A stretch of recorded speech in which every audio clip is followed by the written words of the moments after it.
दूसरे बजट में महिला, रोजगार और युवाओं पर ज्यादा फोकस मुख्यमंत्री ने किया है। बड़ी बात यह है कि इस बजट में डेली वेजर्स के लिए बड़ा ऐलान किया है। वही डेली वेजर्स जिन्होंने सड़कों पर लंबे समय तक संघर्ष किया और उससे पहले 2 दशकों से वो अपनी रेगुलराइजेशन की मांग को लेकर लगातार एजिटेशन करते आए हैं। और वजीर आला ने कहा कि जल्द ही डेली वेजर्स को रेगुलराइज किया जाएगा। एक बहुत बड़ा ये ऐलान है डेली वेजर्स के लिए, लेकिन डेली वेजर्स को इससे कितना इत्मीनान मिल पाएगा ये अभी देखने वाली बात होगी। सब कमेटी ने अपनी रिपोर्ट सौंप दी है, ऐसा वजीर आला ने कहा है, और इसी बुनियाद पर उन्होंने कहा है कि बहुत जल्द इसको रेगुलराइज किया जाएगा। बिल्कुल, और नियमितीकरण का काम शुरू होगा, लेकिन कैसे होगा इसका खाका अभी तक तैयार नहीं किया गया, लेकिन बजट में इस बात की घोषणा कर दी गई है। ऑलमोस्ट अगर मोटा मोटा देखें तो 1 लाख के आसपास डेली वेजर्स हैं 29 अलग अलग डिपार्टमेंट्स में, पीएचई में, इसके अलावा शिक्षा विभाग में, हेल्थ डिपार्टमेंट में, अलग अलग डिपार्टमेंट्स में लगभग 1 लाख के अंदर अंदर डेली वेजर्स हैं जो अपने नियमितीकरण की मांग कर रहे थे। लंबे समय से सड़कों पर भी उतरे, उनकी एजिटेशन भी हमने देखी और अब उनको लेकर यह बड़ा ऐलान मुख्यमंत्री ने किया है। और सब कमेटी एक बनाई गई थी जिसे अपनी रिपोर्ट सौंपनी थी, उस सब कमेटी ने अपनी रिपोर्ट सौंप दी है। अब चरणबद्ध तरीके से, यानी कि फेज वाइज, विशाल एक साथ, जैसा कि हमारे सहयोगी सरोज बता रहे थे श्रीनगर से कि एक साथ रेगुलराइज नहीं होंगे, लेकिन फेज वाइज उन्हें किया जाएगा। लेकिन उस फेज का क्राइटेरिया क्या रहेगा, ये वो तमाम चीजें हैं जब इन्हें धीरे धीरे फिर डिकोड किया जाएगा। जो घोषणाएं बजट में की हैं उन्हें कैसे लागू किया जाएगा ये देखना महत्वपूर्ण है। इसके अलावा एक और महत्वपूर्ण घोषणा मुख्यमंत्री ने की है, 23,000 सरकारी पदों पर 1 साल में भर्तियां की जाएंगी, यानी 1 साल के अंदर अंदर 23,000 युवाओं को नौकरी दी जाएगी सरकारी विभाग में। तो ये वो बड़ी बातें हैं, और सबसे बड़ी ये जो आंकड़े हैं यही ये बताते हैं कि कहीं ना कहीं मुख्यमंत्री को इस बात का एहसास था कि जिस तरह से विपक्षी पार्टियां हमलावर हो रही हैं और लगातार बीजेपी हो या पीडीपी हो, यहां तक कि जो सरकार में शामिल तो नहीं लेकिन गठबंधन में शामिल पार्टी कांग्रेस ने भी उमर अब्दुल्ला सरकार के फंक्शनिंग पर सवाल उठा दिए थे और यह कहा था कि सरकार ने उम्मीदों को पूरा नहीं किया है। इसलिए इस बार के इस बजट में कम से कम ऐलानात की जहां तक बात है तो महिला हो या रोजगार या फिर बेरोजगार हो या युवा हो, उन सभी को कैटर करते उमर अब्दुल्ला अपने इस बजट में नजर आ रहे हैं। My government is fully conscious of the long-standing aspirations of daily rated workers, casual and temporary workers who have served the administration for years under difficult conditions and with limited job security. Last year, a high-level committee was constituted to examine all legal, financial and administrative aspects of regularization of daily rated workers so that a fair, transparent and sustainable policy framework could be evolved. I assure this House that my government is committed to finding a just and humane resolution to this long pending issue, and based on the recommendations of the committee, a structured and phased roadmap for regularization will be announced in the coming period. Our objective is to ensure that those who have devoted the prime years of their lives to public service are given dignity, security and a stable future within the framework of law and fiscal responsibility. My government is working to strengthen administrative capacity, modernize civil services, ensure efficient recruitment and enhance institutional infrastructure in Jammu and Kashmir. We have actively implemented Mission Karamyogi, which aims to train civil servants through its role-based, competency-driven approach. Out of 3.74 lakh employees, 1.25 lakh employees have been onboarded and 53,073 employees are actively engaged in their training. My government has made employment generation a central pillar of its governance agenda. With a clear focus on speed, transparency and merit in public recruitment, I am pleased to inform this House that 7,650 candidates have been appointed to government service during the year 2025. Purely on the basis of merit through a transparent and technology-driven recruitment process, restoring faith of our youth in public institutions. और budget में गरीब परिवारों के लिए बड़ा ऐलान किया गया है। गरीब तालिब इल्मों के लिए यानी स्टूडेंट्स को ग्रेजुएशन तक मुफ्त शिक्षा दी जाएगी। बहुत बड़ी खबर है ये, गरीब छात्रों को ग्रेजुएशन तक मुफ्त शिक्षा दी जाएगी। और इसी बात पे मुझे ये याद आ रहा है कि केरल में भी अभी वहां की सरकार ने ये फैसला लिया है प्रोविजन के तौर पर कि ग्रेजुएशन तक की पढ़ाई मुफ्त होगी। और अभी जम्मू कश्मीर में भी ये हम देख रहे हैं कि गरीब छात्रों को, अभी गरीब छात्र कौन होंगे, उनके क्राइटेरिया क्या होंगे, कैसे उनको सेग्रीगेट किया जाएगा, ये एक अलग सवाल है। लेकिन इसमें ऐलान किया गया कि गरीब छात्रों को ग्रेजुएशन तक मुफ्त तालीम, AAY खानदानों के छात्रों को मुफ्त तालीम दी जाएगी, ऐसा सीएम ने कहा है। परिवार को साल में 3 LPG सिलेंडर मुफ्त दिए जाएंगे। अनाथ बच्चों को 4,000 रुपए की माली मदद भी दी जाएगी। ये तमाम ऐलानात वो हैं जो खास तौर से, जैसा हमने पहले बताया, कि महिलाओं को और जो गरीब तबका है उनके लिए इस बजट में ऐलानात काफी भरे पड़े हैं। बिल्कुल, और इसी के साथ कई और ऐलान किए हैं मुख्यमंत्री उमर अब्दुल्ला ने। गरीब परिवारों को यानी कि AAY परिवारों को साल में 3 LPG सिलेंडर मुफ्त दिए जाएंगे। वहीं जो अनाथ बच्चे हैं, जो ऑर्फन हैं, उन्हें 4,000 रुपए आर्थिक मदद यानी कि उन्हें फाइनेंशियल सपोर्ट दी जाएगी 4,000 रुपए तक की। ये बजट की कुछ बड़ी बातें हैं जिसमें मुख्यमंत्री का ये विजन है कि आम जनता तक इस बजट का लाभ पहुंचे। बजट में गरीब परिवारों के लिए बड़ा ऐलान किया गया है, जैसे कि मेरे सहयोगी ने बताया, गरीब छात्रों को ग्रेजुएशन तक की मुफ्त शिक्षा। लेकिन वो गरीब छात्रों का क्राइटेरिया क्या होगा ये अभी तक क्लियर नहीं है। AAY परिवार के छात्रों को मुफ्त शिक्षा दी जाएगी, और जो गरीब परिवार है AAY का खासतौर पर जिक्र किया गया है। परिवार को साल में 3 सिलेंडर फ्री दिए जाएंगे। अनाथ बच्चों को 4,000 रुपए तक की आर्थिक मदद का ऐलान किया गया है। और आशा कार्यकर्ताओं के लिए भी खुशखबरी है। जी हां, उमर अब्दुल्ला के इस बजट में जो आशा वर्कर्स हैं उनके लिए अच्छी खबर है। वजीर आला ने मानदेय जो उन्हें मिलता था उसे बढ़ाने का ऐलान किया है। आशा कार्यकर्ताओं का मानदेय बढ़ाएंगे, कई संस्थानों के लिए नई बिल्डिंगें बनाएंगे, लेकिन मानदेय कितना बढ़ेगा, कब तक बढ़ेगा, इस बारे में अभी डिटेल्स आनी बाकी है। ऐलानात होने का इंतजार करना पड़ेगा। दरबार मूव बहाल करने से आर्थिक विकास हुआ, ये भी उमर अब्दुल्ला ने खासतौर से इसका जिक्र किया, चूंकि दरबार मूव आपको याद है पिछले कई सालों से बंद था, और इसी साल से दरबार मूव को उमर अब्दुल्ला सरकार ने, जब अवामी हुकूमत वहां चुनकर आई है, तब उसने इसे शुरू किया है। My government acknowledges the invaluable contribution of ASHA and Anganwadi workers, who form the backbone of our public health and early childhood care systems. Their dedication at the grassroots level, especially in reaching the most vulnerable sections, deserves our deepest appreciation. Government is committed to removing the impediments to ensure timely release of their honorarium. I am also pleased to inform this House that honorarium of vocational instructors has been enhanced, reflecting our commitment to recognizing the role of skilled educators in strengthening employability and vocational education. We have strengthened the infrastructure of our recruitment and accountability agencies. Construction of police stations for the Anti-Corruption Bureau in Jammu, Baramulla and Anantnag will be completed by the end of the financial year. Similarly, the Jammu office of the JKSSB is nearing completion, and the construction of JKSSB building at Srinagar is expected to be completed by June 2027. My government has restored the Darbar move in a structured and modernized manner, reaffirming its importance as a unique administrative tradition that strengthens regional integration and participatory governance. The restoration of the Darbar move has already begun to revive economic activity in Jammu, benefiting transport operators, hospitality sector, small traders, service providers whose livelihoods depend on this seasonal movement of administration. My government is working to strengthen facilities and welfare measures for government employees associated with the Darbar move, including improved accommodation, better office infrastructure, digital connectivity and enhanced logistics. Budget की कुछ 25 बड़ी बातें आपको बता रहे हैं, जिसमें सबसे पहले यहां पर मुख्यमंत्री उमर अब्दुल्ला ने डेली वेजर्स को लेकर जिक्र किया। 23,000 सरकारी पदों को भरने को लेकर उन्होंने जिक्र किया। डेली वेजर्स के नियमितीकरण को लेकर उन्होंने जिक्र किया। ये कई बड़ी बातें हैं बजट की जो आपको बता रहे। दरबार मूव को लेकर भी मुख्यमंत्री ने कहा कि जिस तरह से दरबार मूव को बहाल किया गया, वहीं आशा कार्यकर्ताओं के मानदेय को बढ़ाने की बात उन्होंने अपने बजट में कही। कृषि क्षेत्र के लिए 1800 करोड़ के बजट का उन्होंने ऐलान किया है। और बेघर लोगों के लिए 40,000 नए घर बनाए जाएंगे। बेघर लोगों के लिए 40,000 नए घर बनाए जाएंगे। वाटर और विंटर स्पोर्ट्स को बढ़ावा दिया जाएगा। बजट के मुख्य ऐलान में यह भी शामिल है, पर्यटन स्थलों को वर्ल्ड क्लास बनाया जाएगा। ये उमर अब्दुल्ला ने अपने बजट में कहा है कि वर्ल्ड क्लास पर्यटन स्थलों का जल्द ही करेंगे। इंटरनेशनल फिल्म फेस्टिवल, आलमी फिल्म फेस्टिवल का इनेकाद जल्द ही किया जाएगा और ज्यादा लखपति दीदी बनाने का लक्ष्य भी रखा गया है। बिल्कुल। और इस बीच खास मेहमान हमारे साथ जुड़ चुके हैं। आरएस पठानिया साहब, बीजेपी स्पोक्स पर्सन और विधायक हमारे साथ जुड़े हैं। आरएस पठानिया साहब, मोस्ट वेलकम। जगदीप सिंह जी जुड़े हैं, कांग्रेस स्पोक्स पर्सन हैं। जगदीप जी, आपका भी बहुत बहुत स्वागत। और हमारे साथ जुड़े हुए सनीकांत चिब जी, जो डेली वेजर्स जम्मू कश्मीर संघर्ष समिति के प्रेसिडेंट हैं। सनीकांत चिब जी, आपका भी बहुत स्वागत करती हूं। सबसे पहला सवाल सनी जी आपसे ही ले लेती हूं, क्योंकि आपको लेकर एक बहुत बड़ा ऐलान मुख्यमंत्री ने किया है।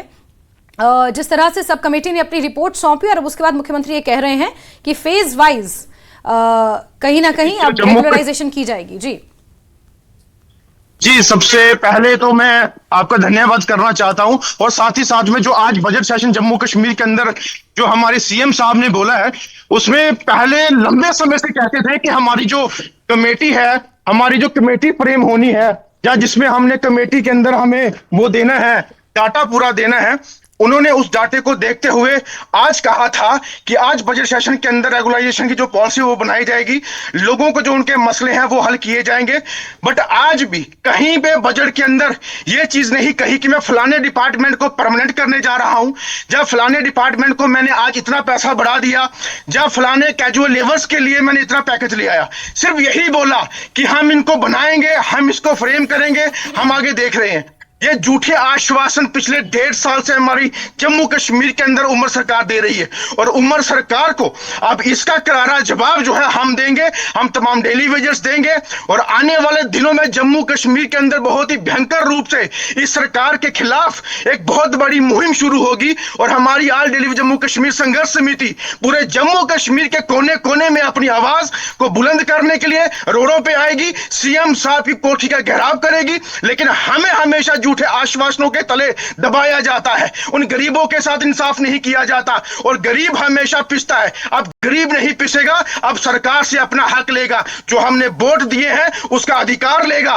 क्यों हम बार बार इनकी बंधुआ मजदूर की तरह नौकरियां करें और हमें हक नहीं मिले? हम हक लेंगे और लेके रहेंगे, चाहे हमें रोड पे आना पड़े, चाहे इनकी कोठियों के बाहर बैठना पड़े। अब हम चुप नहीं बैठेंगे, हमें इनके झूठे आश्वासन नहीं चाहिए।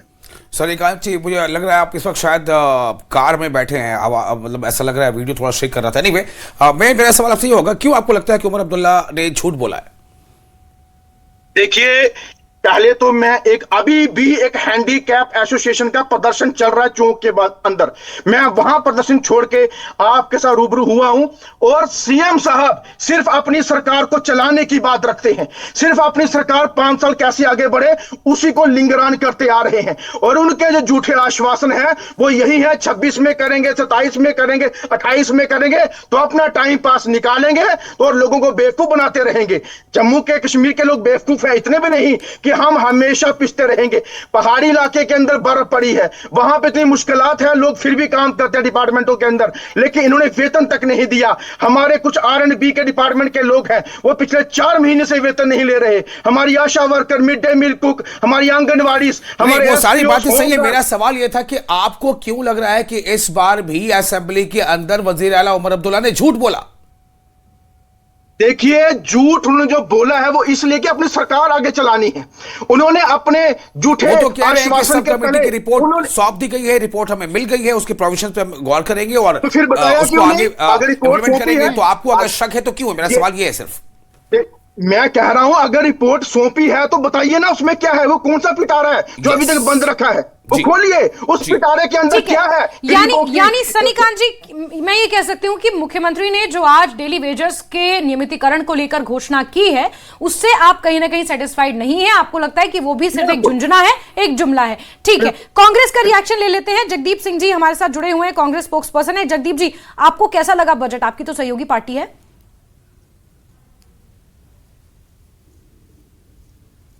आप अनम्यूट करेंगे प्लीज।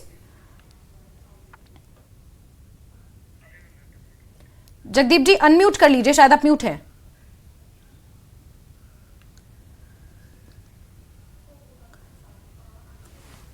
चलिए जगदीप जी से हम जुड़ेंगे दोबारा। लेना होगा जैस्मिन, आपने सही कहा बहुत, लेकिन अब लगता है कि वो थोड़ा उनका कुछ कनेक्शन का इशू आ रहा है। तो सनिकांत चिप जो है वो बिल्कुल भरोसा नहीं कर रहे, उनको लग रहा है कि सरकार जो है फिर से एक बार टाल मटोल का ही रवैया अख्तियार कर रही है। और इस बीच बीजेपी का रिएक्शन भी जरूर। आपको मेरी, आप सुन पा रहे हैं मुझे? जी जी जी जी जगदीप जी अब आ रही है। देखिए, आपका आभार, आपके दर्शकों का हार्दिक अभिनंदन। इससे पहले कि हम आज इस बजट पर और इस पर दिए गए मुख्यमंत्री के अभिभाषण पर बात करें, मैं 2-3 बुनियादी बातें पहले स्पष्ट कर दूं जो उन तमाम लोगों को पता होनी चाहिए जो इस सरकार का नाहक विरोध करने पर आमादा है।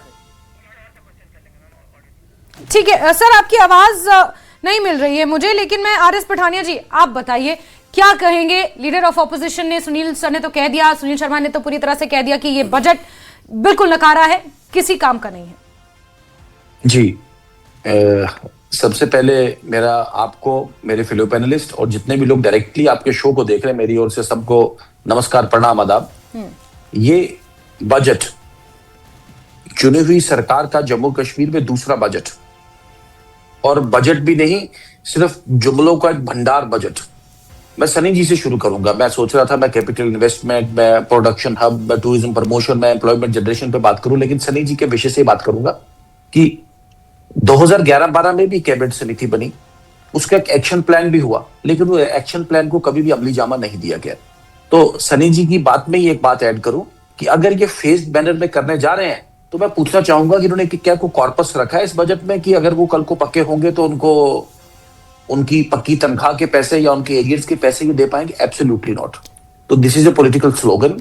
फेज्ड मैनर वाली जो उनकी अनाउंसमेंट है, ये कभी भी पूरी नहीं। It's as good as a utopian commitment which has been made to the striking daily wages across the Union Territory of Jammu and Kashmir। और इनके जो एमएलएज हैं, इनके जो मिनिस्टर हैं, they are facing the heat। लोगों को face करने में, लोगों के पास जाने में और जनता में निकलने में उनको परेशानी हो रही है। एक नया लॉलीपॉप डेली वेजेस को हम पूछना चाहेंगे आपके माध्यम से कि 1 लाख डेली वेजेस है, कितनी देर में करेंगे और उस करने का आपका मॉडल क्या होगा? मैं आपको ले जाना चाहूंगा सुप्रीम कोर्ट पे। हालांकि मेरी अपनी सरकार है वहां पे, मेरी अपनी पार्टी की सरकार है, लेकिन सुप्रीम कोर्ट ने जो डिफाइन किया उत्तर प्रदेश के लिए, वहां पे 7,000 रुपया टीचर्स को मिलता है, और पिछले 9-9, 10-10 साल से वो 7,000 रुपए काम कर रहे हैं। सरकार को फटकार लगाई है कि you can not people like in a state of uncertainty and a sort of stagnation for such a fairly long period। कल सुप्रीम कोर्ट का, पिछले कल ही सुप्रीम कोर्ट का जजमेंट है। तो ये जो डेली वेजेस हैं, ना इनकी पक्की होने की कोई उम्मीद, कोई रास्ता, कोई किरण नेशनल कॉन्फ्रेंस अभी तक दिखा पाई है इनको, ना कोई कंक्रीट फॉर्मूला, ना कोई कॉन्क्रीट टाइमलाइन। तो सबसे बड़ा झूठ, सबसे बड़ा फ्रॉड ये डेली वेजेस बंधुओं के साथ बोला गया है। अब आ जाए बाकी विषयों पे। ये बजट सिर्फ सेंट्रल ग्रांट्स पे डिपेंड करता है, सिर्फ सेंट्रल ग्रांट्स पे पैसे आरएस पठानिया जी, मैं आऊंगी वापस। बहुत सारे पहलू हैं जिस पर चर्चा करनी है। जी बिल्कुल बिल्कुल आरएस पठानिया सर, मैं आऊंगी वापस। बहुत सारे पहलुओं पर हम चर्चा करेंगे, लेकिन जगदीप जी हमारे साथ जुड़ चुके हैं। We can hear him loud and clear. Jagdeep ji बताइए, आपको कैसा लगा बजट?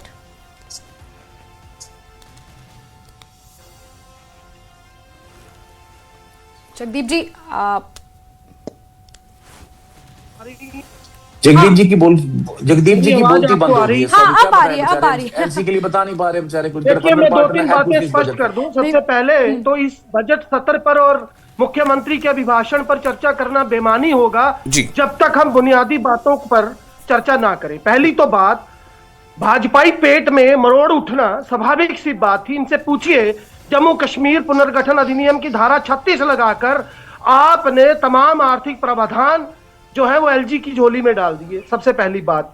दूसरी बात, क्या ये इस बात का जवाब देंगे कि जब आज मुख्यमंत्री जो अपने मैं समझता हूं उस मंझे हुए राजनीतिक नेतृत्व के दम पर मरकजी सरकार के साथ बेहतर सामंजस्य स्थापित करने की मंशा के साथ निरंतर चलते चले आ रहे हैं, और आज एक प्रयास हुआ तमाम उन अनियमित और अनुबंधित कर्मचारियों के स्थायित्व की बात को लेकर, तो क्या इस पर भी भाजपा और भाजपा समर्थित वो तथाकथित लोग जो आज इन कर्मचारियों के प्रतिनिधित्व का दावा ठोकते हैं, वो इस बात का जवाब देंगे कि जब हजारों करोड़ की कटौती तमाम गैर भाजपाई प्रदेशों में ये मौके की सरकार करे, जब देश का पूर्व वित्तीय कमिश्नर पब्लिक डोमेन में आकर ये कहे कि नरेंद्र मोदी वो व्यक्ति हैं जिन्होंने उनको मना किया था कि वो गैर भाजपाई प्रदेशों का बजट काटते, और इस बजट में भी ये जो बार बार दावा कर रहे हैं कि इतने 1000 करोड़ की बढ़ोतरी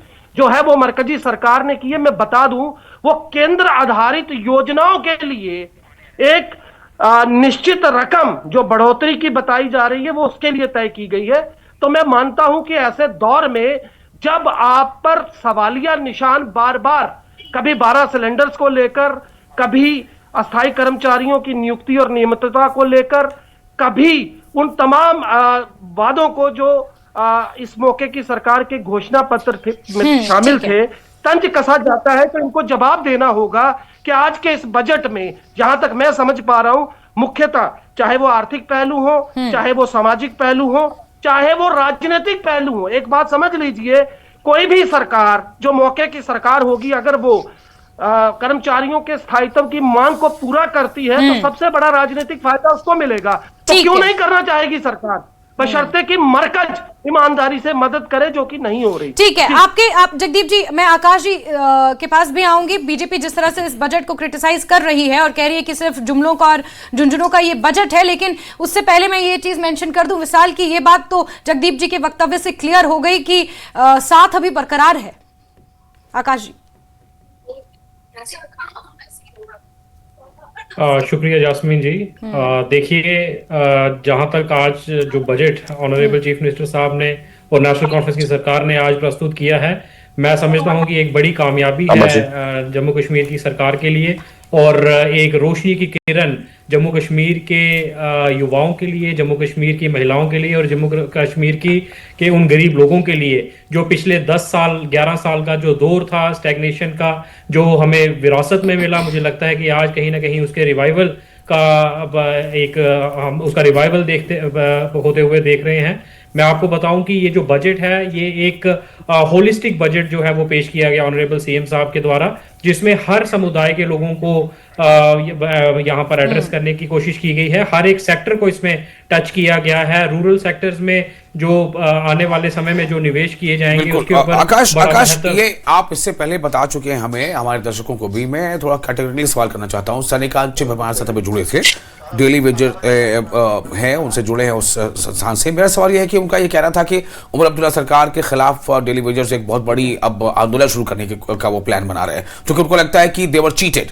उनको कोई एक फेज नहीं बताया गया, कोई टाइमलाइन नहीं दी गई कि कब किया जाएगा, क्या सिलसिलेवार किया जाएगा, ये सवाल। देखिए विशाल साहब, मैं आपको बताऊं कि जम्मू कश्मीर में चुनी हुई सरकार बनने के इमीडिएट बाद जो डेली वेजर्स के जो इश्यूज थे उनको एड्रेस करने के लिए कमेटी बनाई गई। उसकी जो रिपोर्ट थी उसको सबमिट किया गया और मुझे लगता है कि उसका जो सिलसिला है वो जारी हो चुका है और एक फेज्ड मैनर में उनको रेगुलराइज करने का जो सिलसिला है वो शुरू हो गया है। और मैं उम्मीद करता हूं कि बहुत जल्दी एक बड़ा कंक्रीट प्लान के साथ जम्मू कश्मीर सरकार जो है वो सामने आएगी। आपने पिछले दिनों देखा होगा कि हमारे जो एजुकेशन डिपार्टमेंट के कुछ लोग थे उनको भी रेगुलराइज किया गया, जो हमारे पीएचई के कुछ वर्कर्स थे उनको रेगुलराइज किया गया। पिछले अभी दो चार दिन पहले भी 370 के आसपास जो हमारे डेली वेजर्स थे उनको रेगुलराइज किया गया। तो एक ये प्रोसेस जो था पिछले 10 साल का वो शुरू बिल्कुल यानी घोषणाएं तो हो गई हैं, लेकिन अब देखना होगा कि उन्हें धरातल पर जमीन पर कैसे उतारा जाता है।